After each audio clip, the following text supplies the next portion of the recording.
This is Python's Paradise. This is your host, Greg Gilbert, aka the Python Hyena, here on Remembrance Day 2021. Although we are almost into the next day because we're ahead of everybody except for the UK. Folks, I am a co-producer on 13 Fanboy, and I have our absolutely beautiful director on the show with me tonight for our fifth time. 5 times she's come on here. That's right.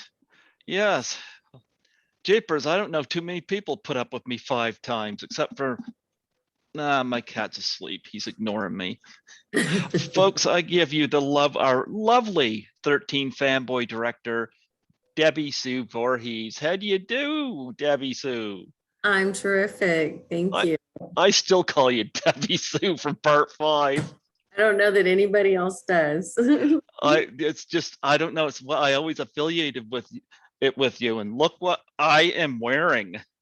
Oh, very nice. That looks terrific. I wore it at 13. I wore it at Horrorama in 2019, and I wore it at Frightmare in the Falls, where I ran into CJ Graham there. Oh, did you? How nice. I had Nancy McLaughlin on speakerphone when I met him too, because I'm close friends with her. And I called her and I said, are you up and around? You want to talk to CJ on speaker? And criticize his roadside manners. Oh, funny. That's cute. They chatted for about 5 minutes. And CJ said he had not seen the film at that point. But anyway, I got him to hold the t-shirt up, and I said, since I'm a co-producer, doesn't that kind of make me your boss? No. I don't know. You see, Dave Sheridan and Felissa Rose are both there. And I'm involved with 2 movies that they're part of.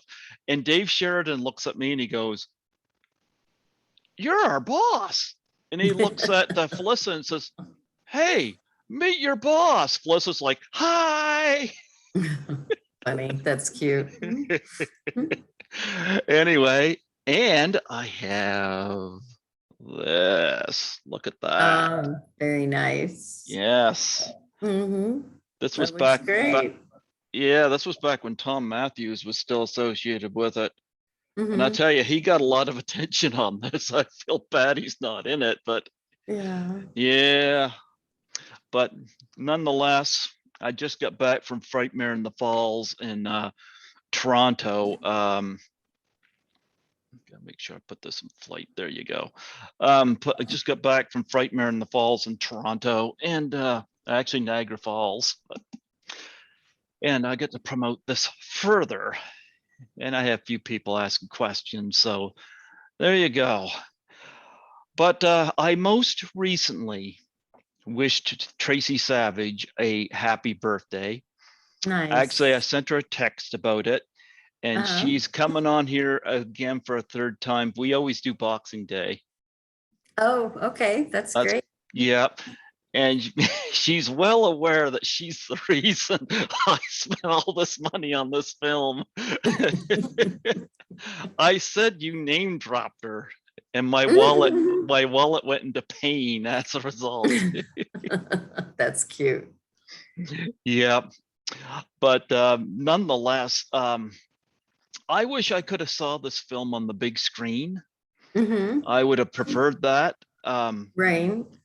I wasn't going to stream it because I never stream, but I ended up watching it on YouTube after a 16-hour shift. It's not on YouTube. Oh, it's on YouTube. Well, then it needs to be taken down. I'll have to take it. No, you have to. They wouldn't have a legitimate copy, and it wouldn't be, of the same quality. Oh, it's one you have to pay for. I had it for 2 days. I think it was $6.99 or something like that. Are you sure it was YouTube? Yeah. That's not the one of them that we have. unless they added it and didn't let me know, but that would be, Oh, yeah, because I've had a hard time using the other yeah, I'm just streaming gonna put service. your thing down real quick and let me just take a look. Yeah, you can check, but that's where I saw it. That's really weird. But nonetheless, there's a reason why I decided this is the first time I ever streamed something. And there was a reason why I did it, because after Halloween Kills came out, everybody and their dog decided to spoil that the next day. After Scream? No, after Halloween Kills. Oh, gotcha. And I'm not so, seeing it. You're gonna have to send me a link. You're not seeing it? Send me a link to what you saw. Okay, I'll send you a link. Let's see. Yeah, it says 13 Fanboy, buy or rent YouTube movies. Send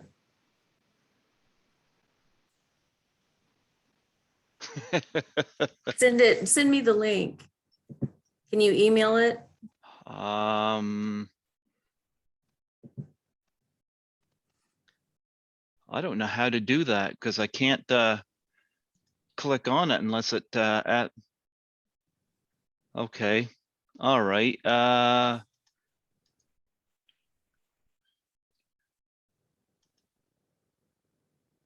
Okay. I'm going to try to do that. I'm going to send it to you on your Facebook Messenger, okay? Okay. Yep. And then you'll see it there, but that's where I saw it. Okay. Yeah. Is it, did you just send it just now? Nope. Okay. I'm getting just on Facebook right now. And I'll send it to you. Okay. But yeah, it says buy or rent. There you go. I just sent it. They just may have been just one that was neglected to let me know, but that was never on the list of ones we were doing. So I'm very surprised. Well, that's where I saw it. You're seeing it now, huh? Right? Yep. No, I'm not. It says video unavailable. Well, I get those too where it says video unavailable. I don't know why you can't see it when you go on to Provider type. try back in. I don't think this is a legitimate site. Well, I pressed buy or rent and I actually watched it through it. Right? It says on here 1 hour and 41 minutes and 21 seconds. Yep. It says YouTube movies, 13 Fanboy, buy or rent. It even says something about Tribeca Enterprises. Well, I don't see that here, but yeah, it says video unavailable, 13 Fanboy not available. Yeah, there's something wrong with this because even it says October 21st and it wasn't even online then. Oh wow. So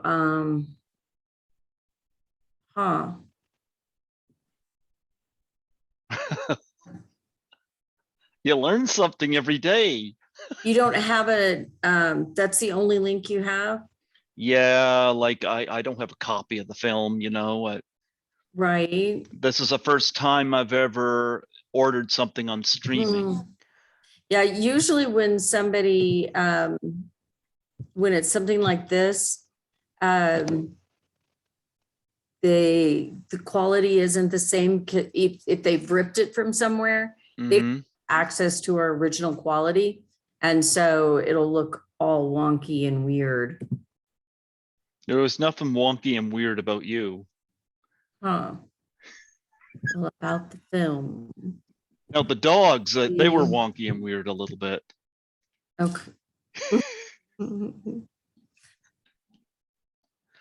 I could have sworn they were going to be the Fanboys too. I had my finger pointed at them the whole time. Well, you know, Scout, the little one. Yeah. You know, may find out he's part of it. You never know. Yeah. Yeah. Well, I did sit down and watch the movie because unlike, here's the thing, people say you don't have to listen to these, but when I'm working and I was working a couple of 16-hour shifts at work cleaning, I like to listen to podcasts, movie podcasts. And Right, so whether or not I could either have a boring night or I can listen to somebody talk movies. And right. so Halloween Kills was spoiled for me prior to seeing it, and I just decided that considering the money I put in on this movie, I Mhm. wasn't going to have people spoil this the next day. Right. So that was why I went and I streamed it, obviously a place where I wasn't supposed to, but Well, I don't know. I mean, it may be fine, but what's coming to me says that it's video unavailable. ah, So that's really, really strange. I don't know. I don't know. But nonetheless, I got to see it, Uh-huh. and I was very happy with what I saw. Great. Yep. I see you used my profile pic, which is all covered in Mhm. blood. I had no idea it was going to be covered in blood until I interviewed Mhm. Riley C. Morris, and he Mhm. told me about it. And I Right. was like, you know what? I didn't expect that. That's actually kind of cool. Cool. I thought the fans would enjoy that. So, Right there beside Carrie Yates and her family. right. Right. Yep. Although I personally, I told Dave Miller this. I said, I know it really happened. He cut himself shaving and bled to death looking for a Kleenex. You figured it out. Nobody else has figured it out. Only you. you know, one of the things I did, I don't know if you noticed this, but I went on Facebook not too long ago, was actually on your sheer horror site, and I Uh-huh. asked for a lot of the behind the scenes people to come on and talk about the Mhm. movie. And it was overwhelming the response I got to that. It must have been Oh, about 7 or 8 good. people. Yeah. Actually, That's I just, wonderful. yeah. Well, I got to do a shout out to Carrie Yates in particular, because Mhm. had it not been for her, I wouldn't be on Zoom right now. Oh, did she teach you how? We went into lockdown. Mhm. I think my last interview in 2020 was March 18th, and I had about 30 people waiting for me. And Mhm. I was worried, and I went the rest of the year with no idea what was going on. The station's now opened, but I kind of like this. Right. Um, I was set to interview a musician, TJ Doyle out of California, who I've had on Mhm. now 4 times. Right. And I knew that if something screwed up, TJ would understand and we could reschedule. Right. But I got on Facebook and announced it, and Carrie Yates was like, "You need help breaking it in?" And of course, it was the yay hours where I was, and she was like in the middle of the Right. day. So Ah, yeah, so Carrie Yates ended up being my first interview of the year. okay. Well, cool. Yeah. So she's excited about it, and I'm about to break my 2017 record of number of interviews. I did 128 that year, and I've almost got that beat. Oh, good for you. So it's nice kind of booking these and not have to call the station to find out if Studio B is free. So Right. yeah. So, but I reached out and I got a lot of the behind the scenes people. A lot of them have last names I've never pronounced before, Mm-hmm. like Tony De Benedetto. Uh-huh. Okay, I had him on with his fish tank in Mhm. the back and his looming big giant fish looking over his shoulder. Right. I had John Leeper on, who shared the story about Velocipastor. I did not know. Never would have found out they had a butt plug for that film. Why? I don't know. Okay. I was like, I don't know what Velocipastor has to do with that, but he flaunted that thing on here. And I said, okay. And he come on, and I've had Orlando Rodriguez come on here, and Right. and Brian, I'm going to screw his last name up, Dandry.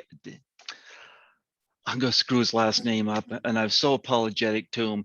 But I'm going to tell you, when I watched 13 Fanboy, it actually made the movie more enjoyable because I had interviewed all these extra people. Because I Right, spotted Brian as the red herring janitor at the beginning of it, and I right. was like, I just talked to him. Mm-hmm. Yep, Nice guy. yep. But I really like what you did with the film, and Thank you. yeah. So I know I've heard all the stalker stories, Mm-hmm. and how has this film been received? This obviously generally positive. Going to the Right. what's that experience been like so far? Oh, it's been really great. I mean, I'd say, 95% of my interactions that fans have really loved it. So I'm very pleased because that's what I wanted. I'd interviewed Joel Paul Rising, and I did have to ask him how often they had to go fetch you off of the Hubbard yard during shoots. He may not have known what you're even talking about. I don't think he did, but he did talk about stepping on a nail, though. He did. He did. And I had to help doctor it. He said there was a girl there who told him to take his shoe off, and he's like, the shoe is nailed to my foot. Right. He had a good laugh about it with me, but I'm like, I'm glad I didn't experience that. But he did tell me that where you're located, he would see elk all the time Oh, yeah, crossing roads. absolutely. Yeah, they're beautiful. We don't have elk here. No? No, we've got deer Mm-hmm. and we got moose, but I've never seen a moose. I've never Gotcha. seen one, but we got the signs going from here to St. John Mm-hmm. with the warnings of moose, but I've never seen one. Right. But if I go out to the dumpster, I can see raccoon, no problem. Oh, I love raccoons. So does your dogs chase the elk? No, no, they don't. So you were very, very fortunate. You got this all in the can before the lockdown. How lucky were Right. you? Right. Yeah, no, I was very lucky. And we just slid in. You just merely, because a lot of I other know. projects I got my name on were halted, like Right. Hearts of Darkness and whatnot. Right. But talk about like I hear a lot of these stories through Jason Bradford and Hmm. other people. Talk about a typical day filming at your place there in New Mexico.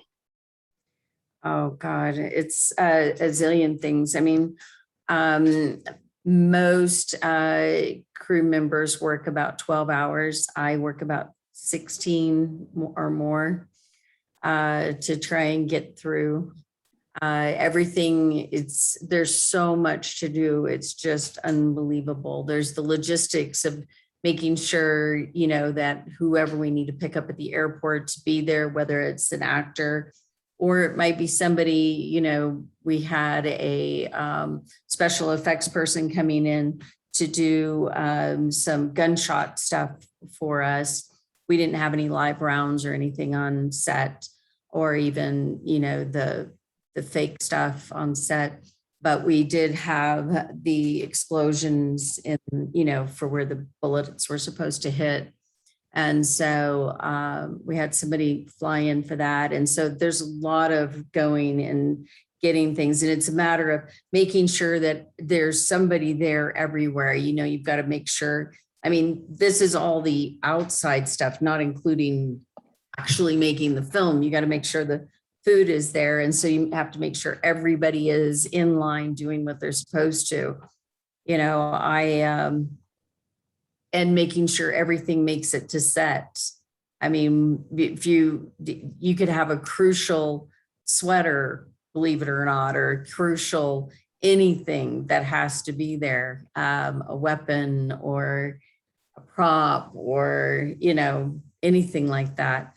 And then you have usually I would get to set and somebody put a thing of tea in my hand. I became helpless after the film was over because it was like, my tea? Where's my tea?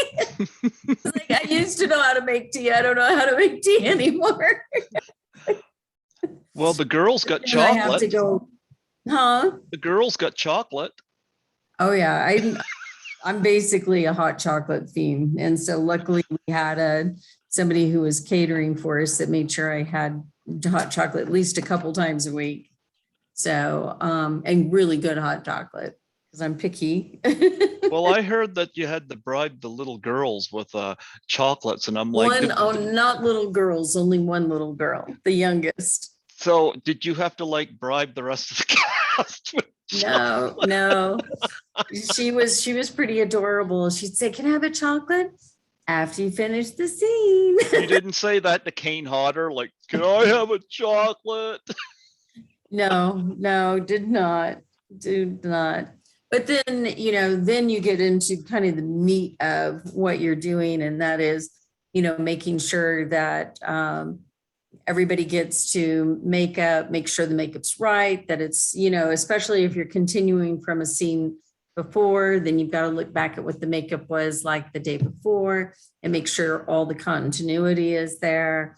Go over lines and blocking with camera, sound, and actors, which sounds odd, why would you do with camera and sound? But you have to think of everything as a dance because the camera's moving and the sound has to move too if they're moving. Everything has to be going like this. And so you have to do rehearsals where, everybody knows where everybody's going so you don't end up with a collision. And there's so much to making a movie. It's unbelievable. People have no clue. I have people who said, well, I've been on a set and even working all the way through on the production side. That's still only one small part of it. You've got to come up with the idea. You've got to write the script. You've got to raise the money. You have to go into pre-production. Then you have to get into production. Then you go into post-production. Then you go into distribution. Then you go into promotions. I mean, it's a huge, that was 34 days to shoot. Everything else has been about 3 years. So it's a huge undertaking. And you're not to mention that you have to do all the business side and getting, the accounting and everything right and working with unions, and it's, it's huge. Well, you know what? I like how it turned out. I love the opening of the film. Number one, like it was great to, like I said, spot all the people, like I said, interviewing those behind the scenes people made it a lot more. Like I was able to spot Right. Orlando as the photographer, or Brian as the janitor, in the Right. opening. That made it so much more fun for me, I gotta say. Right. But I love that opening with you and who's the woman that played the stable hand, because I have to say I liked her crucial scene. Oh yeah, she is really lovely. I'll have to send you some info on her. She's she's an absolute delight. Yeah, I have her in the sheer horror group. She was one of the Indiegogo supporters. I'd like to have her on here because of course this is the opening of the movie. Spoiler alert, her death scene was one of the best. I love that. Oh, cool. I love That's that. great. Yeah. Yep, it was just a great moment, a great way to start off the film, especially since it was just this innocent woman tending to the horses, and then she opened the door and just boom, Right. You just have that moment there where she's up in the air and she just, yeah, I would love to have her on here and talk about that. That was yeah, I'm sure she'd be happy to. Yeah, well, I really enjoyed that, and you had this great moment in the film where you get called Tina. Tina. Right. You should have said I respond better by text. There you go. Yeah. So it was great to see you. Was it I don't know how much acting you've done in the last short while, because I know you did a lot of stuff in the 80s, but was this hard for Right. you to get into playing yourself in this? I really haven't been doing it because I was a journalist for about 15 years working with the Dallas Morning News and the Fort Worth Star Telegram. And then I was taught British literature and American literature and journalism. And so it had been a long time. I wasn't actually intending to actually act in this film, but my producing partner felt it was important that I took on a role. And so I said, okay. We would have rioted if you didn't. Well, we would have rioted online. Well, that might have been worth it just to watch. Now that I know, dang it, I missed out. But I'm glad I did. But I was worried how I was going to do, if I was going to be able to get back into it, because as a director, it's very analytical. Because so much of what you're looking at is technical to make sure that things are right. Yes, the creative side has to do some with blocking and the actors and that sort of thing. And how the camera moves and the mood and the look of it. But accomplishing that is very technical. And so I'm very heavily in my analytical brain. And as an actor, you need to be in your emotional brain. And so I was like, oh, how is this going to work? And so, yeah, I was a bit, worried about it, but I'm very happy with the way I think you did well. Thank you. I appreciate it. You did well. Thank you. And I gotta say too, even another behind the scene guy, Jason Bradford's been on here a couple times. I love the stories he tells about, especially about Jennifer Bonco and her dad going back and forth to the airport. Right. Yeah, no, Jason was really did an enormous amount on this film. Everything from helping me with promotional materials and promotions online. He's my marketing director, our public relations director. And he's been incredibly important. Also, he said that he brought a great big thing of Nutella for Lar Parkland. Oh, funny. I did not know that. Oh, you didn't know that? He told me that. Yeah. Yeah. Apparently she was, he almost couldn't get rid of her after that. And I also got to say this too, Christopher Norris, again, had him on here a couple of times. He is now pretty much cemented now as having the most talked about, probably the most talked about scene in the movie, his death scene. I hear that talked about all the time. Cool. Don't say it.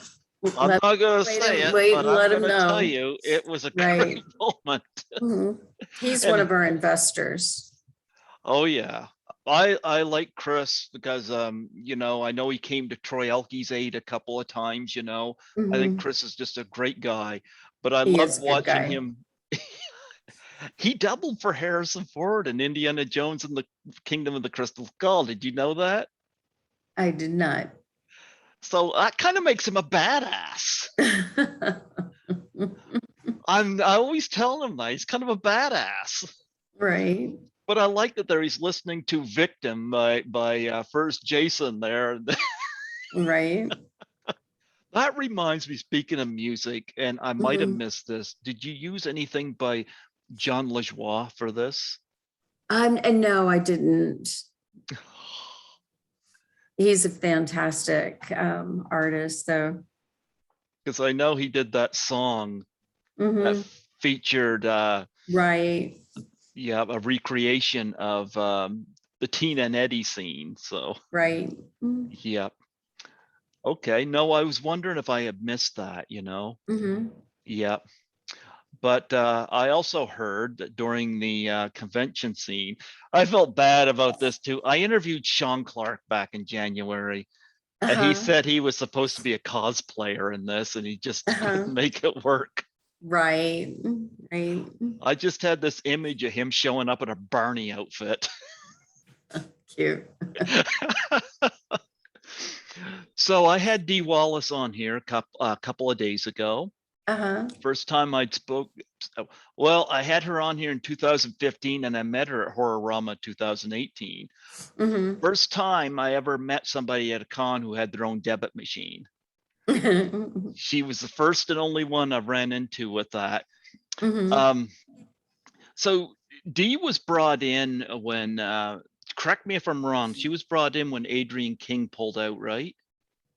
Well, we had talked with Adrian about a couple different roles, but nothing really quite suited what she felt comfortable with, just because of her past stalking position. And so, I honestly, I think that they're both terrific, but I feel like Dee's the right one for this. Dee's awesome. Yeah. Dee's awesome. Right. Actually, it was just great seeing Dee. Everybody knows Dee as the mom in ET, Right. but she has got a huge horror catalog, from The Howling to Cujo, and Oh, I know. It's and an amazing resume. And talk up. just brilliant on screen. Were you nervous upon first meeting her? Because I take it you were a fan of hers. No, I really wasn't nervous. I was really looking forward to it. I admire her work. I admire her. I admire the way she tackles roles, and now seeing it from a director's perspective and watching her work, she's just a brilliant actress. She really steps in front of that camera, and when she does, there isn't a moment that you don't believe 100% of what's going on. That the one place where that was a huge fight with Dee and Ron, everybody was just kind of like in shock with it. And then I heard somebody, I'm pretty sure it was Dominic, mention that go, gosh, I feel like we should all go to our room because mom and dad are fighting. But that was just an absolutely crazy, brilliant scene. So yeah, she's brilliant. Yeah, Dee was wonderful in it, and no, I'm really glad you got her in this, because she is kind of, yeah, she was that face that was, you needed a headliner like that, and she definitely really Right. worked it. And Yeah, she's she very, definitely does. she's very pleasant. And of Mhm. course, you mentioned Well, and it Ron's. fit, yeah, it fit perfectly too, because she's also been in Halloween. So you have two of the major slashers. Joel and I kind of went back and forth on it from the beginning, and I wanted from the beginning to have Halloween included. He wanted to stick with Friday the 13th, and I'm glad that we married the two. Some of the people who thought we were just going to be dealing with Friday the 13th, and they were like, wait a minute, I'm confused. But we clearly say in the film that he had the Halloween VHSs as well. Well, as long as there's no My Little Pony, I'm okay. Right, there you go. So did you guys on the side do any Dee Wallace facing off with your two Cujo dogs? Yeah, my dogs are about, yeah, they're more gonna lick you to death. Yeah. Really not fighters. Although the big one, when she was younger, yeah, no, she's got a protective streak in her, no doubt. Absolutely. Well, so does little Scout. He just can't do much about it, when you're this size, but he sure thinks he can. He'll give you a You know what? Ron Sloan, I gotta say, his performance probably impressed me more than anybody's because I'm so used to him as Junior. And Right. seeing him do this, I was like, wow, I was quite blown away by his Yeah. performance in this film. Right. And of course, seeing Carol Locatel and and I love the fact you brought Carol Locatel in for the The convention convention scene. scene. Yeah. She's such a doll. I just love her to death.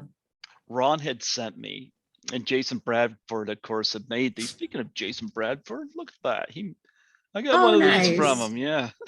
Very nice. Yeah. Yeah. Anyway, Jason Bradford had made these soup labels for Ethel Stew, and I thought it Mhm. was so cool. Ron Sloan messaged me one night asking for my address. Mhm. And I gave it to him. I had no idea they was going to send me, but he sent me the Right. the soup label for Ethel Oh, Stew. that's sweet. He's a I did good a guy. video on it. Yeah, I thought that was so cool, especially Right. reading the side of it. Right. Yeah, but yeah, I was impressed with his performance. And of Mm-hmm. course, you introduced the world to somebody I've had on before, and I'm going to reach out and have her on again. Haley Greenbauer, love her in this film. She's fantastic, and she, yeah, Yep. and she, she definitely holds up with Dee. I mean, the two of them have great, chemistry. You definitely believe that they dearly love each other and are very close. So yeah, no, I'm really glad that I think that mixture, that chemistry there really worked fantastically. Yeah. The young No. lady, Poppy, who played her younger self, was also Hmm. a brilliant little actress. Oh, the one there was screaming there at the beginning of it. Hmm. Yeah, she was good. Yeah. Yeah, I love this. I wish I had this on the tip of my tongue. What was it? Such and such a ice cream you guys are going to have and chocolate chip cookies So on what now? I'm not at the sure. beginning when you guys are chopping wood, and she goes, Oh, she says, "I have chocolate chip no, cookies," and you say, "I'll have ice cream," and she goes, no, "Sounds delicious," or something like no, that. no, no. It was, she said, I love you more than peach ice cream. Oh, peach ice cream. Made peach ice cream. And I said, I love you more than chocolate chip cookies. And so, yeah. We love you more than peach ice cream. Yeah, we love you more than Ethel Stew. You don't know what to think about that. Yeah, that's not a good sign. Oh, I And know. Every time I think of that stew, I'm just like, oh, gross. No. Vincent DeSante and Andrew Leahy. I've had Vincent on here twice. I had him on Mhm. earlier this year. He sent me something too that's over there. It wasn't 13 Fanboy related, but I've never had Andrew Leahy on here, although I understand he had a Mhm. thing with googly eyes on the set. I've heard that. Yes. Well, Vanessa was the culprit on that, and everybody just had a blast with passing. Googly eyes ended up everywhere, including on Andrew's boobies. Well, I love Never Hike Alone. In fact, I would Mhm. say, but Never Hike Alone and the Dave McRae's film, It's Me, Billy, the Mhm. Black Christmas fan film. That is what fan films should look like. Right, And those are two of the best I've seen. right. Yep. Have you seen It's Me, Billy? I haven't seen that one, but I know Never Hike Alone is really incredibly well done. It's Me, Billy is done on the same scale. Hmm. Yeah, it's a Black Christmas, actually more or less sequel. Okay, Yep. It was interesting. shot out of Toronto. But yeah, I love the fact that because Never Hike Alone really was the engine that ran when this lawsuit was going on. Right, Yep, and it right, inspired a lot of people to go out and make films and whatnot. And right. I love the fact that you had so much faith in them to bring them into it. And I do know that Vincent said he did stunts on the film and whatnot. And Yeah, told, he's a very good stuntman. In fact, he was very instrumental in helping to keep the set very safe. Like for instance, he kept all of his movements very controlled, because you know, there's a fight with Haley, you know, in the scene where I'm at, where I'm being up and down off of the ground, and there wasn't a moment that any of us were in any kind of danger because he kept his movements so controlled. And he, you know, when it looks like he's doing like this, he has full control. And so he's very strong and also just a really, really nice man too. Oh, I like Very Vincent. careful about taking care of anybody on set. When we did the Indiegogo campaign, we had a drowning scene. And so he and Haley was in the Indiegogo, and that's how I chose her. Because I watched her on set and everything, and she was just fantastic. And he had her under, and I was just really impressed with how he talked to her and everything, because he, you know, he's a bigger guy and larger lungs. He could hold his breath longer than she could. So she would just tap out when she couldn't hold her breath anymore. And then they'd, you know, toss her up really fast. And yeah, he was just, yeah, I'm absolutely thrilled to have had him. And I just think he's wonderful. I think they should let him take the Friday the 13th franchise and run with it, because he shared with me some of the loopholes and how he would fill them in. And I think he's got brilliant ideas. I do too. Yep, I definitely do. Now, I was talking to CJ Graham. I'm eventually going to have him on the show. In fact, Nancy McLaughlin said, do his podcast. CJ was great to meet. I gotta say, he has a moment in this film where he has a conflict, physical conflict with the fanboy. I love the fact, because it would have been so easy to do that with Kane Hodder, right? But you did it with CJ, and I love the fact that CJ had this drag out fight with the fanboy.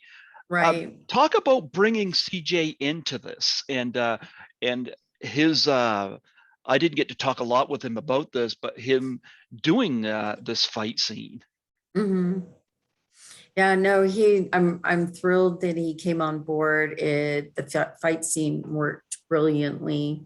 And yeah, I just you know, the thing about CJ, he's like a gentle giant. One of the things that impressed me the most was when I was speaking to him, and as you know, he's very soft-spoken. And he told me that he purposely does that because he is so huge. He's absolutely a mountain of a man. And he says that said that he did that so he didn't frighten people. And I thought that was pretty spectacular. It gave me a great deal of respect for him. And he couldn't have been easier to have on set. I mean, he's just as laid back as you get. I really liked him in this. And of course, Kane Hodder. I love the fact you had him and Jennifer Bonko in a scene together. It's because they were both in the same Friday film. And you get Kane kind of voicing something that I'm under the impression he feels himself when he says, all they want is the guy under the mask, you know? Right. No, and that's actually a lot of what I tried to do with this film, is to bring something, since they were playing themselves, a fictionalized version, but there had to be something very real about their life. And he definitely has been turned down for jobs. Yep.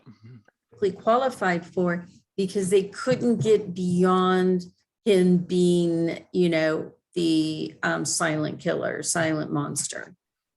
And this is what I was telling you earlier. Like, I'm a huge Emma Stone fan. And one of the things I love about Emma Stone is every time, like, she's transcended every genre. and she Mhm. always manages to somehow be different. Well, it's what I was Right. saying about Ron Sloan. Mhm. I would have never pictured him playing Dee's husband in this film Right. because I'm always picturing Junior. I love it when I can see actors go different. Right. To me, it makes the experience more worth it. Right. Yeah. And of course, I got to bring up a few other people here. Tracy Savage, of course, you Mhm. got my money because of her. I've said more than once, but when Mhm. people on the film, like Jason Bradford or whatnot, thank me for my support, and I'd say, no, thank Tracy Savage. Yes. Yes. Yes. Thank you, Tracy. Yeah, I'll be she's frank, she's pretty wonderful. I probably would have supported it anyway, but I had such a big crush on her growing up that Right. that did it, Right. and I'm so. I tell you, she's wonderful to work with. Mhm. Just really kind and just a lot of fun to have around. Well, I thank Mike Guttridge for putting me in touch with her. Mm, And I've had Mike on here a number of times, and mhm, he connected me with her, and I've been, like I said, I sent her a text on her birthday. I don't text her a lot, but I did mhm. text her on her birthday, and she was happy to hear. Sent me this video. I guess William Shatner had done this little video before she sent that to me. I was like, Oh, how that nice. was pretty cool. He did this Yeah. birthday shout out for her. But Mhm, we made Boxing Day our interview day, and I'm like, mhm, and I said to Mike Guttridge, thank you so much, because we had a snowstorm on that first Boxing Day I interviewed her. mhm, And Christmas was kind of solitude because of a mhm, snowstorm. When I found out I had Tracy Savage on Boxing Day, it made my mhm. Christmas. Oh, that's wonderful. And she wants to Mhm, come on again this year around the same time. So I'm like, I'm mhm. all for it. Right. Yeah. I enjoyed seeing her, and I love that scene where the killer's at the door, and with each key, Mhm. each key. I thought that was Right. great touch. Was that in the script, or was that just something on the spot? Yes, it was. I enjoyed that. I like that. And Great. with Tracy, you really feel it when she's on the phone. She says, he's coming and coming. You can kind of feel that. Right. Yeah. Yeah. But and then you have, of course, Judy Aronson. A Mhm, lot of people comment. Personally, I think Tracy Savage still looks gorgeous, but I will mhm, admit, a lot of mhm. people have wondered what Judy is on to make her look so youthful. Right. She's a vampirist. Yeah, yeah. I know Ted White speaks very highly of her, and Mhm, you know, um, and yeah, it was great seeing Judy in this film, and bringing her out of the Pilates studio. I haven't interviewed her, but Ted White was talking to me about. He said, he said he almost had a heart attack when he found how much she spent on that. But and then of course Lar Park Lincoln. mhm. Without her Nutella, of course. Here's an error. You see, when the killer brings her food, Right. don't bring chocolates, you bring Nutella. He got it wrong. It was wonderful seeing Lar Park Lincoln in this too, Mm, and I think she's yeah, very funny. I've she had a did a lot. fantastic job. Mhm, Is she as funny in person as she appears to be at the mhm. cons? Well, I haven't seen her at a con before, so I can't really answer that. But I know she did a really nice job in the film. Absolutely. Um, and I gotta mention, of course, Troy Elke. I was talking Mhm, to him last night on the phone, mhm. and we were talking about 13 Fanboy. I said, Troy, you make a horrible security person. You are no help. Right. His response is, yeah, right. If people were really good at their jobs and everything in a horror movie, they would never be make horror movies. And Andrew Leahy would get punched in the face less. Right, exactly. Troy Elke, to me, has got to be one of the most talented people that you got involved in this movie. I don't know where he comes up with the stuff he comes up with. I don't know where. Yeah. I'm glad you got his voice in the film, but he really needs to be seen.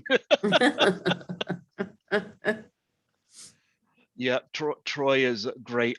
This is one thing this film has done, is allowed me to connect with quite a circle of people in this film, you know? Like I've had Noelle Berger on, I've had Christy Fontenot on, you know? Do I understand her and them, Lisa Perez, they call it the Three Amigos. Yeah, right. Christy told a story where you wanted silence on the set, and they were in the kitchen, and CJ Graham had said, "How many of you dare me to ring this bell?" Did you hear that story? I did. And I also heard, I think it was Jason Bradford got hit in the nuts by Kane Hodder. Oh, really? No, I did not hear that. And Kane Hodder, or Jason said to, I don't know whether it was Joel Paul Rising or Riley C. Morris. One of them, he said, "I'm going to get him back." And they said, "Go for it." After the wrapping was done, he got Kane back. I know nothing of that. I guess Kane's a big wrestling teddy bear, I guess I heard in person. Oh, he's fantastic. He likes to play practical jokes on set. Yeah. Would run around and behind people and make fart noises.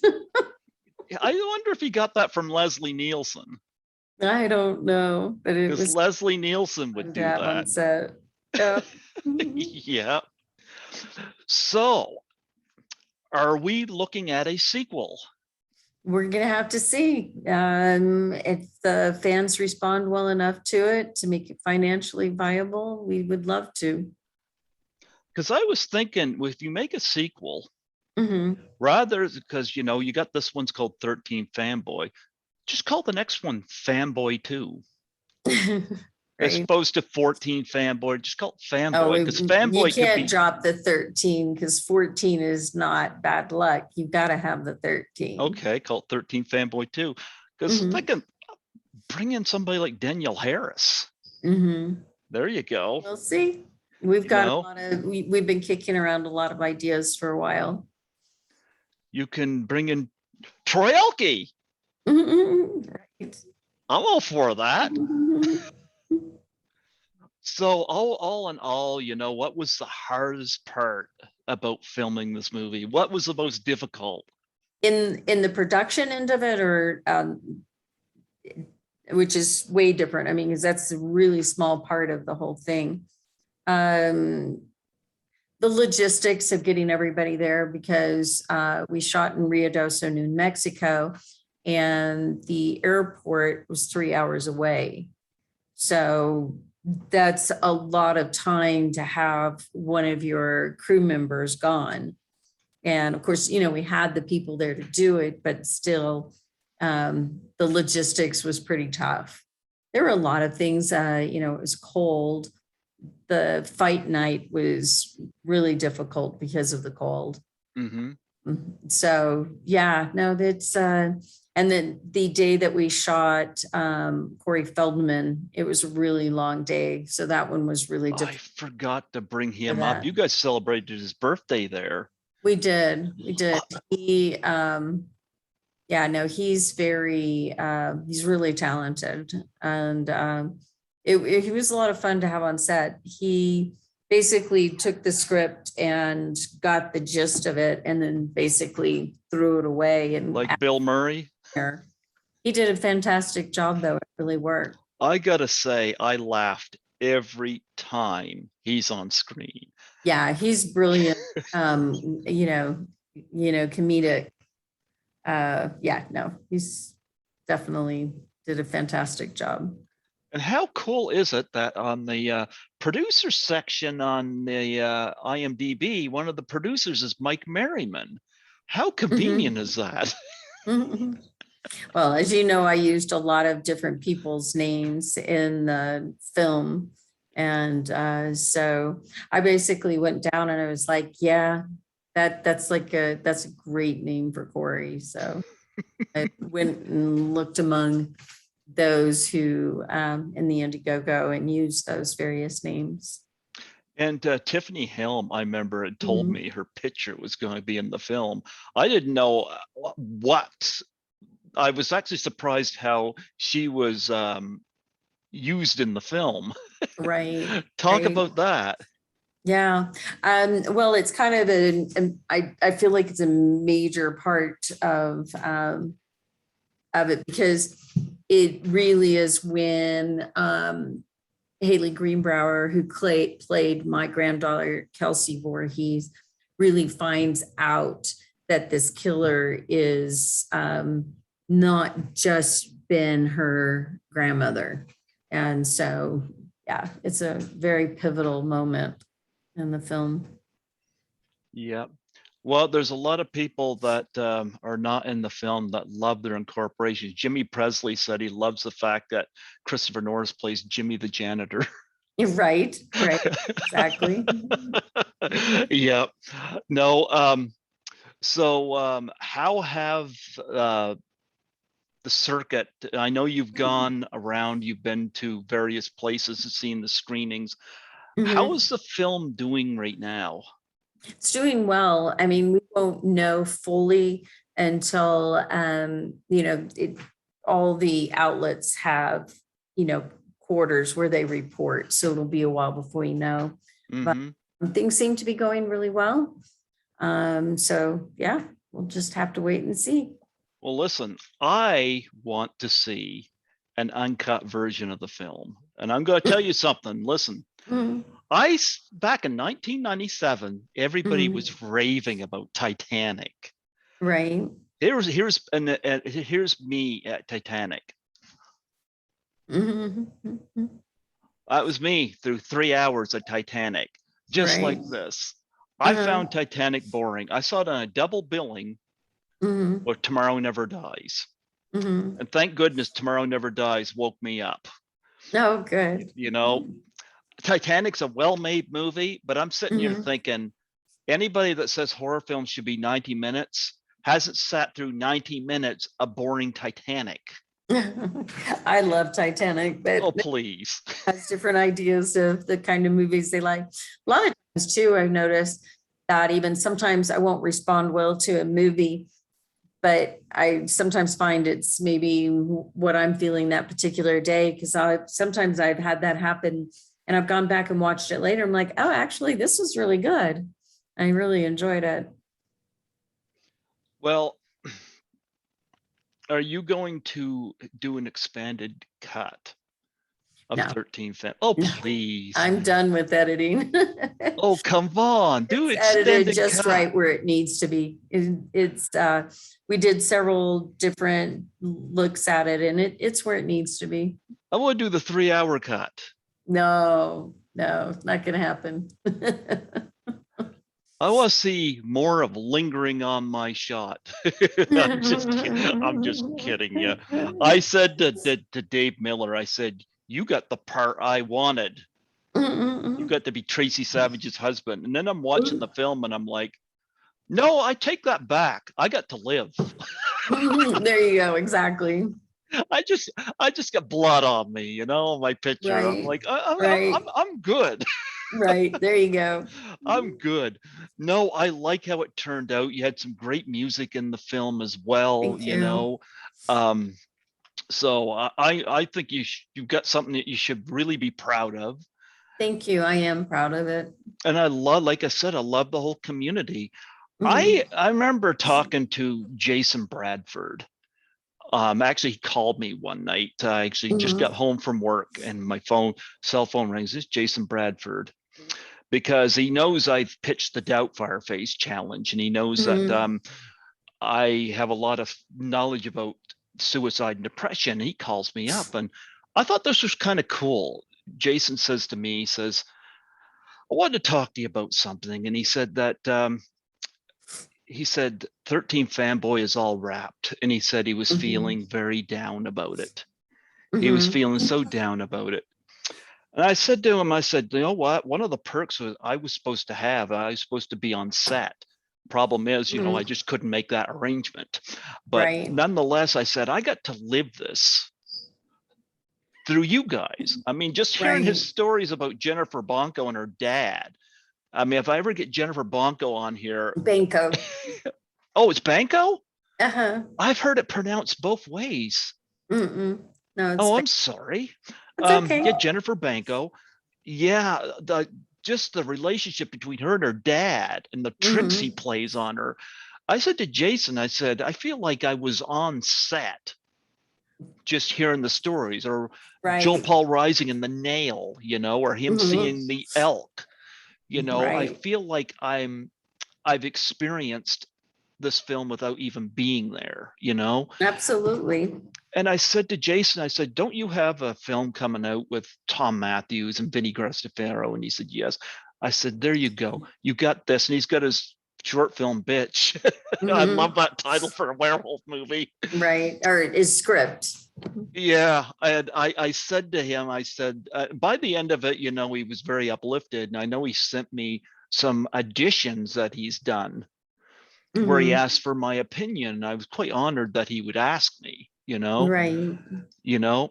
The reason I asked if there was going to be an extended cut, because you don't see well, you see the aftermath, but you don't see what happened to him, or, Mhm. that's why I was wondering if there was something missing there, or the No, abduction of Lar no, Park that's how Lincoln. I wanted it. Yeah. Mhm. Okay. Well, what is next on the platform for you? What are you going to do after this simmers down? Well, I am planning on doing, of course, another film. It will, I think it's a good possibility we'll do another one of these. Hmm.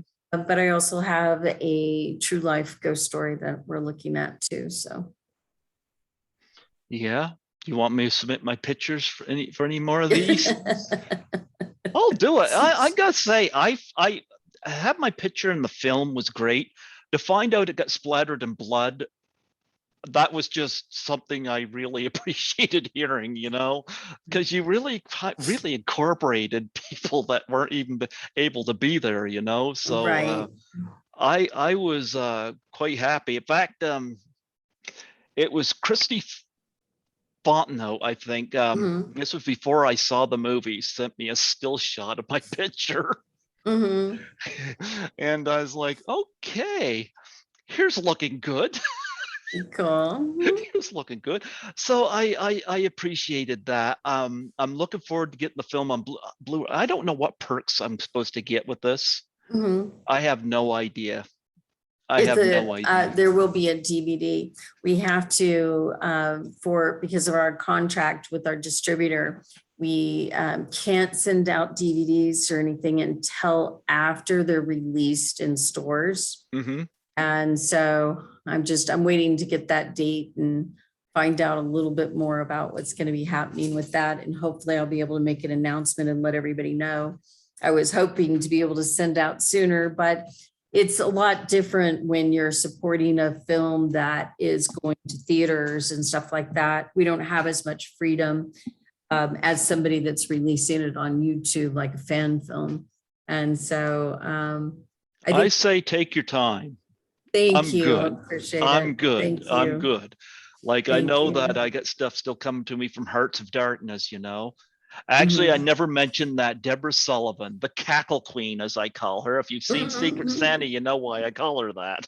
Mhm. She was great.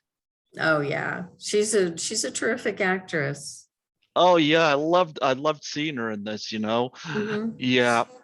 I do have to bring up, because you've been nominated more than once for the Doubtfire Mhm. Face Challenge. I Mhm. hope you come through on that.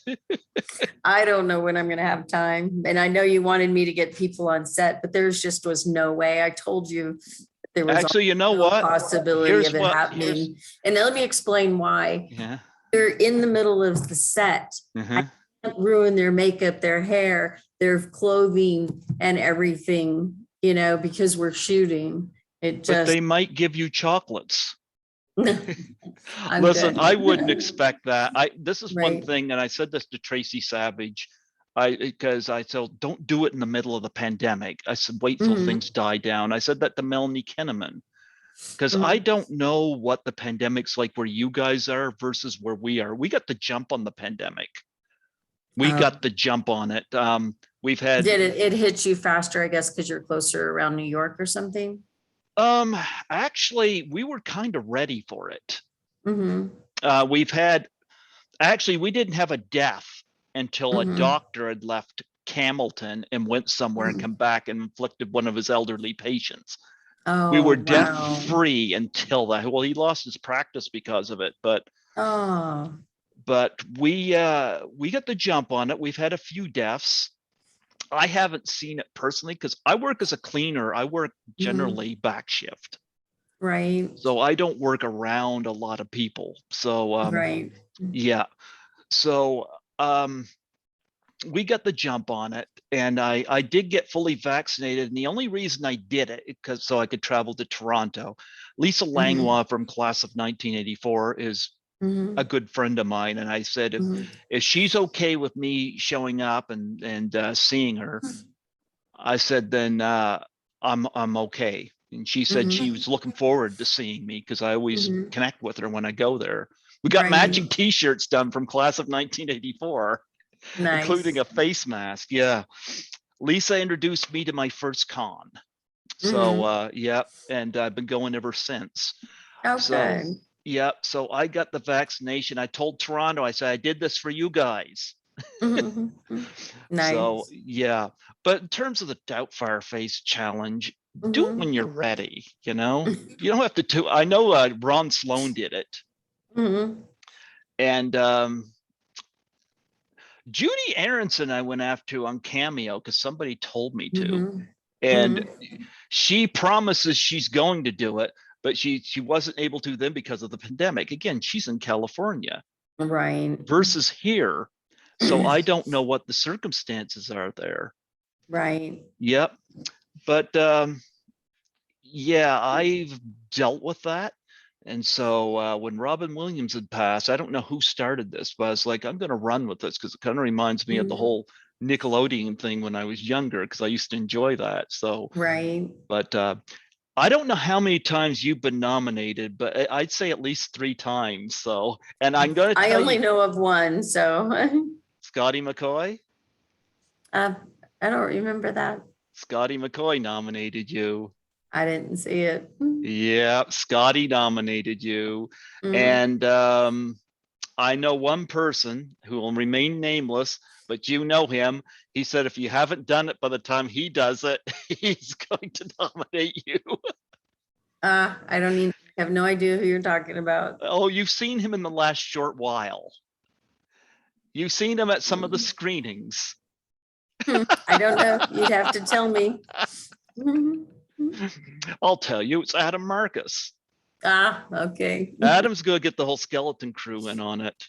Okay. But he said he's going after you and he's just going after Adrian King because Adrian's been nominated 5 times.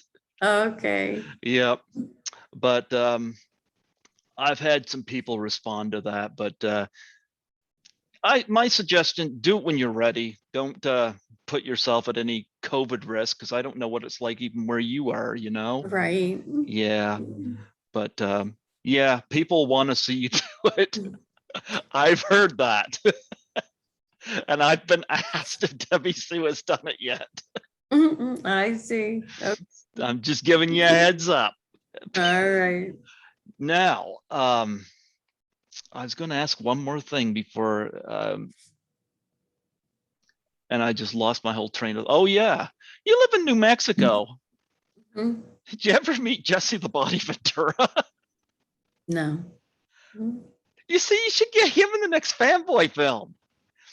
He could bring that whole governor of Minnesota pro wrestling. There you go. There you go. And hey, they've got a good fan base too, no doubt. There you go. He lives in New Mhm. Mexico and he says he doesn't have a cell phone. That's what he told Howard Stern anyway. Yeah, I was like, gee, you're that down worked there for in, me. huh? I said that worked for me. Why? It wouldn't work for me. I couldn't keep up and figure out what you're up to. It was wonderful having you come on here tonight. Well, thank you so much for having me. I know it took us a few moments. I don't know what the Mhm. delay was, but Mhm. I started wondering. I said, I know New Mexico's 3 hours behind, Right. but then again, you got two dogs there. They probably had your attention. Well, we also don't have the best internet, so that's just how it is sometimes. You see, that's why you complained to Jesse the Body Ventura. Ah, there you go. I He's didn't think of that. he's former governor. He could Mhm. he's got some power. There you go. You got any charities that you want to plug on here? Well, since we were talking about it, I don't know what do you mean by, like any charities that you're involved with that I mean, there's people I give money to, but I mean, charities I give money to, but yeah, no, it's not, I don't have anything that I would say I'm involved in. So. you can give me money. No, what was that noise? Did you make a noise? I thought I heard a belching noise. No, not Okay. over here. Yeah. All right. Um, anything else you want to plug before we close off? Not anything I can think of right now. You got any conventions you got coming up? Well, I'm going to London and I'll be there for 2 weeks between November 19th and December 3rd for several promotional events out there for 13 Fanboy. So I'm definitely looking forward to that. Are you go see Carrie Yates? I don't know. She's got she doesn't get out much because she has her kids there and she can't really risk them getting exposed. So Who else go be there besides you? You got anybody from the film traveling up there with you? Haley Greenbauer, my leading lady who was the lead of with Dee Wallace, she'll be there. How is she liking this whole thing? Oh, she's a wonderful actress and very easy to work with. I mean, that to me is one of the most important things. I look for actors and crew members that are easygoing, and if they're not, then they leave pretty quickly. Well, hopefully we'll be seeing her at some of these conventions. And Absolutely. I hope so yeah, too. yeah. Well, I want to get 13 Fanboy on Blu-ray, and we're going to all bug you about doing an extended cut. We want the 4 It's not going to happen. There's no way I'll do it. We want the So, 4-hour cut. no, not going to happen. We want the 4-hour cut. Not going to happen. Jason No way. Bradford will back me up. So No, doesn't matter. You guys can ask all you want. It ain't happening. we've got the numbers. Not going back in the editing room on this. No way. You get to spend more time with Riley, though. Nope, nope, nope. Going to the next film. Oh, Riley's gonna be so heartbroken when he hears you said no. Oh, he knows I love him. It's not going to be, we're not going to get in the editing room on this one again. We're done. Well, at least you got it done before COVID hit. So you're right. Yeah, you're very lucky Right. on that point. Absolutely. All right, my dear. I'm really exhausted. I gotta go. You don't look exhausted at all. I am. You only I look slightly tired. I'm very tired. All right. Well, before I let you go, I want to plug for Mhm. my show. Okay.